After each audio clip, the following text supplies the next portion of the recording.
எல்லாருக்கும் நமஸ்காரம். இன்னைக்கு திருக்கோளூர் பெண்பிள்ளை ரகசியம் 27வது பிரவச்சனம். அந்த திருக்கோளூர் பெண்பிள்ளை சொன்ன 27வது பிரவச்சனம். அவரோட வார்த்தையை சொல்ற கேட்டுக்கோ. ஆயுதங்கள் ஈந்தேனோ அகத்தியரை போலே.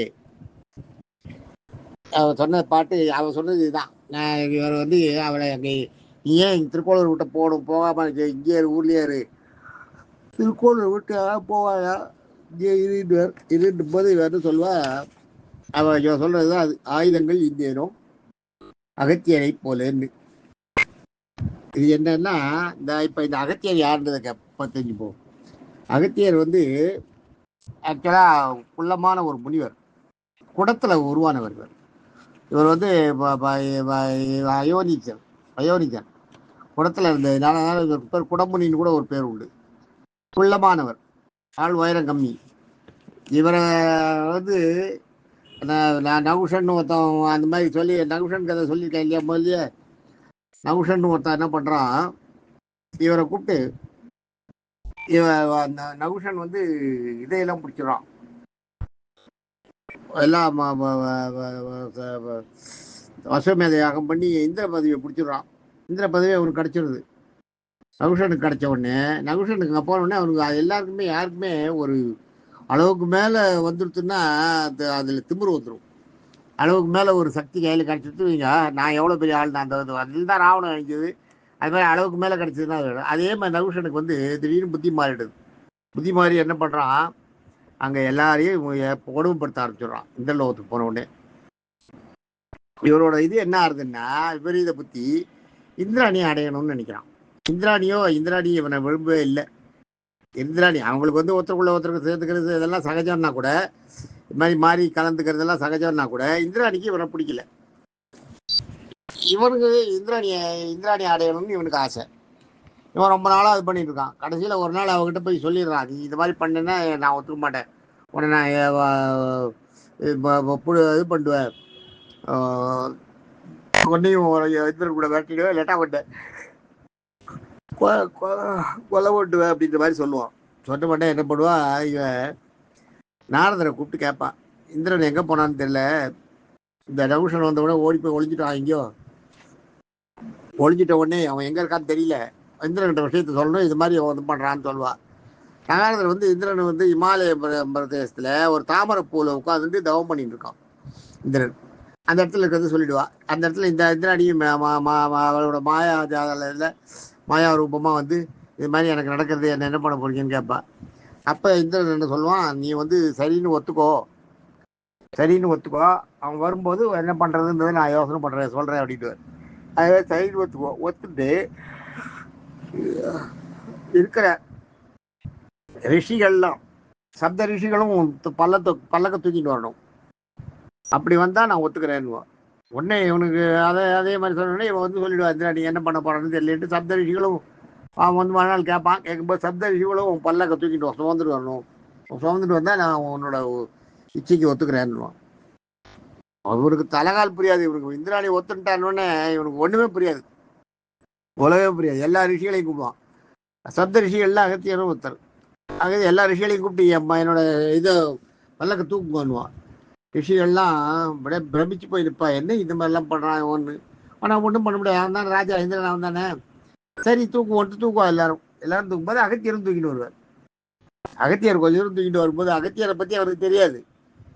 ரிஷிகள்லாம் அவ்வளோ சீக்கிரம் சாபம் கொடுத்துட மாட்டான். அவளுக்கு வந்து ஒரு கட்டுக்கடக்காக போகும்போது இதில் ரொம்ப முன்கோபப்பட்டு சாபம் கொடுக்கறதுன்றது யாருன்னா, துர்வாசர் கொடுப்பார், விஸ்வாமித்திரர் கொடுப்பார்.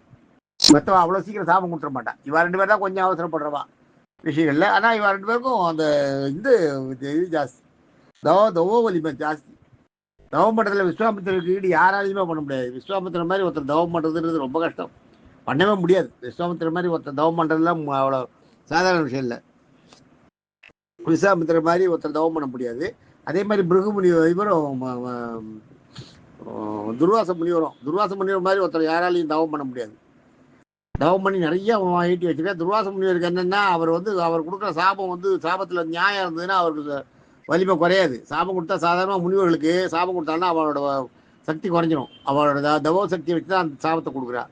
அந்த சாபத்தை கொடுக்கும்போது அந்த சக்தி குறைஞ்சிரும். ஆனால் துர்வாசருக்கு மட்டும் எப்படின்னா அவர் கொடுக்குற சாபம் நியாயமாக இருந்ததுன்னா அவரோட தவ பலன் 200 பங்கு அதிகமாகும். இல்லாட்டா 2 பங்கா குறைஞ்சிட்டு போகும். அநியாயத்துக்கு அவர் சாபம் கொடுத்தாருன்னா, நியாயம் இல்லாத விஷயத்துக்கு சாபம் கொடுத்தாருன்னா 2 பங்கா குறைஞ்சிட்டு போகும். இதுக்கு இன்னும் இதுக்கு இதெல்லாம் இருக்கு. அந்த மாதிரி பண்ணி இவர் என்ன பண்றாரு, அந்த அந்த இவனை நகுஷனுக்கு ஒன்றும் தாகால் புரியாது. முனிவர்களெல்லாம் எடுத்து ஓட்டு சுமந்துன்னு போசுவான். இவர் குள்ளா இல்லையா, இவர் ஒரு சைடில் சுமந்துட்டு வருவார். இவர் குள்ளா, அதனால இவரால் மற்ற முனிவர்களை மாதிரி போக முடியாது. சீக்கிரம் போன்னு விரட்டுவான். செற்பன்னு விரட்டுவான். விரட்ட இவரை நான் கையில் சாட்டி வச்சுட்டு அடிப்பான் எல்லாரையும். இவருக்கு கீழே இவர் குள்ளமாக இருப்பார் இல்லையா, அவரால் நடக்க முடியலன்னு இவரை அடித்து சர்ப்பான்னுவான். உடனே இவருக்கு அண்டறியாத கோபம் வந்துடும் அகத்தியருக்கு. அப்படியே வெளியில் வந்து மூர்க்கத்தனமாக அவருக்கு ஒரு மாதிரி வெறியாகி நிமிந்து பார்ப்பார். அவனை என்னை பார்த்தா நீ சர்ப்பன்றே, நீ யார், நீ நகுஷன், நீ என்ன சர்ப்பனே இல்லையா, நீ பூலோகத்தில் சர்ப்பமாகவே போய் நீ காலங்க கடை அங்கே கடை, நீ எல்லாம் இந்த லோகத்திலாம் ஆடுறதுக்கு நீ தகுதி இல்லாதவன். உனக்கு எவ்வளோ உனக்கு புத்தி இப்படி தாறுமாறாக போயிட்டு போ, பூலோகத்தில் போய் நகுஷன்ற அந்த உன்னோட பேர்லேயே நீ வந்து பூலோகத்தில் போய் சர்ப்பமாக கடைன்னு சொல்லுவார். உடனே போனால் பூலோகத்தில் சர்ப்பமாக மாறி போயிடுவோம். போய் தான் அங்கே நகுஷன் இப்போ கூட பார்த்தீங்கன்னா பரமபதத்தில் பார்த்தீங்கன்னா நகுஷன் ஒன்று இருக்கும். நகுஷன் ஒரு பாம்பு இருக்கும். ஆனால் அந்த மாதிரி அதை வந்து அகத்தியர் அது மாதிரி பண்ணுவார். அகத்தியர் வந்து சாதாரண ஆள் இல்லை. அகத்தியரோட ஒய்ஃப் வந்து லோபமுத்திரைன்னு விதர்ப்ப நாட்டு பண்ண இளவரசி. அவளை கல்யாணம் பண்ணிக்கிறார். அவளுக்கு சித்தர்னு ஒரு புள்ள உண்டு. அகத்தியருக்கு சித்தர்னு ஒரு பையன் இருந்தான். அவனும் வந்து இந்த இதுதான் இந்த சித்தராக தான் இருந்தான். நிறையா இதெல்லாம் பண்ணியிருந்தார் அவரும். ஆனால் அப்புறம் அவளை ஷைன் ஆகலை. சித்தர்னு ஒரு குழந்தை உண்டு. இவர் வந்து சாதாரண ஆள் இல்லை. அகத்தியர் தமிழுக்கு இலக்கணத்தை இது பண்ணவரே அவர் தான். தொல்காப்பியருக்கு அவருக்கு குரு, போகமுனிவருக்கு குரு. போகமுனிவர் யார் தெரியுமா? காக்கை பாடினார் போகமுனிவர், தொல்காப்பியர் இவாளுக்கெல்லாம் குரு. போகமுனிவர் யார் தெரியுமா? இன்னைக்கு பயணியில் இருக்க முருகன் சிலையை பண்ணது அவர் தான். போகர் தான் பயணியில் இருக்க முருகன் சிலையை வடித்தது. சாதாரண ஆள் இல்லை. இவர் பெரிய ஆள் அகத்தியர். அந்த மாதிரி கும்பமுனின்னு அவருக்கு ஒரு பேர் உண்டு. பூர்ண கும்பத்தில் பிறந்தாருன்னு அவருக்கு அந்த பேர். அவர் வந்து அகத்தியம்னு ஒரு இது எழுதியிருக்காரு. 12,000 சூத்திரங்கள் கொண்ட அகத்தியம்னு ஒரு காவியத்தை ஏற்றிருக்காரு. இவருக்கு வந்து சாதாரண விஷயம் இல்லை. இவரோட இது தமிழுக்கு இலக்கணம் வகுத்தவர். இவர் வந்து மருத்துவம், இவரோட அகத்தியரோட மருத்துவமும் உண்டு, ஞானமும் உண்டு, ஜோதிடம் அகத்தியர் ஜோதிடம்ன்றது ரொம்ப ஃபேமஸ். ஜோதிடத்தெல்லாம் நன்கு அறிஞ்சவர். ரொம்ப இதான ஜோதிட கலையை போல பூலுக்கு நிறுத்தி கொண்டு வந்தவரே இவர் தான். யோகாசனத்தை தொடங்கி வச்சு பூமிக்கு யோகாசனம் இன்னைக்கு எல்லாரும் பண்ணுறோமே, இந்த யோகாசனத்தை உருவாக்கி முதல்ல பண்ணது அகத்தியர் தான். அதனால அவர் வந்து இவருக்கு பேரே சித்த மருத்துவ தந்தைன்னு பேர் இவருக்கு. இவர் வந்து அந்த மாதிரி இன்னும் இவர் வந்து காவிரி இன்னைக்கு தமிழ்நாட்டில் ஓடுறதுன்னா அதுக்கு காவிரி ஓடுறதுக்கு இவர் தான் காரணம். காவிரி இயக்கத்தை தமிழ்நாட்டில் கொண்டு வந்து விட்டவர் இவர் தான். கைலாயம்மல்ல வந்து கைலாயத்தில் வந்து ஈஸ்வரன் கல்யாணம் நடந்தப்ப ஒரு பக்கமாக கைலாயம் சாஞ்சு விடுறது. எல்லா தர்மசிரேஷ்டர்களும் எல்லா தவ முனிவர்களும் அந்த பக்கம் வந்தோடனே என்ன ஆகுதுன்னா, ஒரு பக்கம் ஆனோடனே வெயிட் சாயிரம், பூமி நிற்க மாட்டேங்கிறது, நிலைச்சு நிற்க மாட்டேங்குது. இதுக்கு ஆப்போசிட் டைரக்ஷனில் ஃபோர்ஸ் கொடுக்கணும். அதுக்கு எல்லாரையும் அனுப்ப முடியாது, யாரையும் போகிற வாயெல்லாம் போன்னு சொல்ல முடியாது. அதுக்கு அகத்தியரை தான் பார்த்து ஈஸ்வரன் கேட்டாரான். இந்த மாதிரி ரொம்ப கூட்டம் இங்கே அதிகமாகிடுது, கைலாயத்தில் வந்து எனக்கு பார்வதிக்கும் கல்யாணம் நடக்கிறதுனால இந்த எல்லாருமே இங்கே வந்துட்டா, அதனால பூமி தாழிடுது, நீ அங்கே போனால் சரியாகணும். இவர் 4 அடி உயரம், அவரோட தபா ஒலிமா. அந்த மாதிரி நீ போய் சவுத் சைடில் நீ இந்த நில்லு பண்ணுவான். அப்போ இவர் கேட்பார், நீங்கள் என்ன போய் இருக்க சொல்ல, நான் போகிறேன், ஈஸ்வரனோட கட்டளையை நான் ஒன்றும் சொல்கிறது இல்லை, ஆனால் உங்கள் கல்யாணத்தை பார்க்க முடியாத பாவி ஆகிட்டானே நான் அப்படின்வார். இல்லை, எனக்கு கல்யாணம் நடக்கும்போது இதே கல்யாண கோலத்தை உனக்கு நான் அங்கே காட்சி தரேன், நீ போய் இருக்கிற இடத்துல அப்படின்னு சொல்லி அனுப்புவார். அனுப்பிட்டு இன்றைக்கும் பார்த்தீங்கன்னா வேதாரண்யம்னு ஒரு இடம் இருக்குது. சவுத்தில் கோடியக்கரை வேதாரண்யம்னு இருக்குது. அந்த போற வழியில அகஸ்தியம்பள்ளின்னு ஒரு ஊரே இருக்கு. அங்கதான் அந்த இடத்துல தான் அவர் வந்து தவம் பண்ணாராம் அகஸ்தியர். அதுக்கு ஒரு கோயில் கூட இருக்கு. நானும் ரங்கநாதெல்லாம் நிறைய போயிருக்கோம். நான் என் மிஸ்ஸஸ் பையெல்லாம் நிறைய போயிருக்கோம். நானும் ரங்கநாதனும் நிறைய போயிருக்கோம். அந்த எப்போ வேதாரண்யம் போனால் அகஸ்தியப்பள்ளி போயிட்டு தான் வருவோம். அது ஒன்றும் அவ்வளோ இது இல்லை. அகஸ்தியப்பள்ளி அவ்வளோ ஃபேமஸ் அது. அந்த மாதிரி அங்கே போயிட்டு வேதாரண்யத்தில் தான் பெருமாளுக்கு வந்து ஈஸ்வரன் வந்து அகஸ்தியருக்கு காட்சி கொடுத்தாராம். அகஸ்தியர் தெற்கு பக்கத்தில் வந்த உடனே அந்த கல்யாண கோலம் அங்கே இல்லைன்னு உடனே அவர் கேட்டதுனால, வருத்தப்பட்டு இவர் கேட்டதுனால இவருக்கு காட்சி கொடுத்ததா இருக்கு. இன்றைக்கும் கோவிலில் அகஸ்தியர் சிலையும் வேதாரண்ய கோவிலில் ஈஸ்வரன் வந்து உருவத்தில் இருப்பார். கல்யாண கோலத்தில் இருப்பார். லிங்க ரூபத்தில் தனியாக கீழே இருக்கும். லிங்கம் கீழே இருக்கும். லிங்கத்துக்கு மேலே பார்த்தீங்கன்னா ஈஸ்வரன் வந்து உருவத்தில் இருப்பார். உருவத்தில் இருக்கிறது வந்து பெருமாளுக்கு மட்டும்தான் அது மாதிரி. ஈஸ்வரனுக்கு எங்கேயுமே உருவத்தில் பார்க்கறது கஷ்டம். ஈஸ்வரன் பார்த்தீங்கன்னா லிங்கத்தை தான் காமிப்பாங்க. லிங்கம் தான் இருக்கும். அது மாதிரி இருக்கிறது எங்கேயோ ஒவ்வொரு இடத்துல தான் இருக்குது. ஈஸ்வரனுக்கு வந்து உருவத்தோடு இருக்கிறது வந்து இது இங்கே திருவேற்காடு பக்கத்தில் ஒரு இடத்துல இருக்குது. திருவேற்காடு பக்கத்தில் அங்கே ஒரு வடவேதாரண்யம்னு ஒரு இடம் இருக்குது. அந்த கோயிலில் உண்டு. திருவேற்காடு கோயிலில் இருக்க ஒரு ஈஸ்வரன் கோயிலில் உண்டு. அது மாதிரி ஏதோ எங்கேயோ ஒரு இடத்துல தான் இருக்கும் ஈஸ்வரன் கல்யாண கோலம். அந்த கல்யாண கோலத்தில் காட்சி கொடுப்பாரு அந்த இடத்துல. அந்த மாதிரி முனிவர் அவர் சாதாரண முனிவர் இல்லை. அகஸ்தியர்ன்றது சாதாரண முனிவர் இல்லை. இந்த அகஸ்தியர் என்ன பண்ணுறார், அங்கே வந்து சித்திரக்கூடத்தில் அவர் வந்து அந்த இது அவருக்கு வந்து பர்ணசாலை வச்சுட்டு இருக்கும்போது ராமர் கேள்விப்படுறார். ராமர் வந்து காட்டுக்கு வந்தவொடனே பாதி வரும்போது கேள்விப்படுறார். காட்டுக்குள்ளே வந்த உடனே இங்கே என்ன இங்கே பக்கத்தில் அகஸ்தியர் ஆசிரமம் இருக்குன்னு கேட்ட உடனே அகஸ்தியர் ஆசிரமம் இருக்கா, அகஸ்தியரை போய் பார்க்கணுன்ட்டு அகஸ்தியர் வந்து அவரை கூப்பிடல ராமரை. ஆனால் ராமராக வரார் அகஸ்தியரை பார்க்கறதுக்கு. அப்போ அகஸ்தியர் எவ்வளோ பெரிய ஆள்னு பார்த்துக்கோ.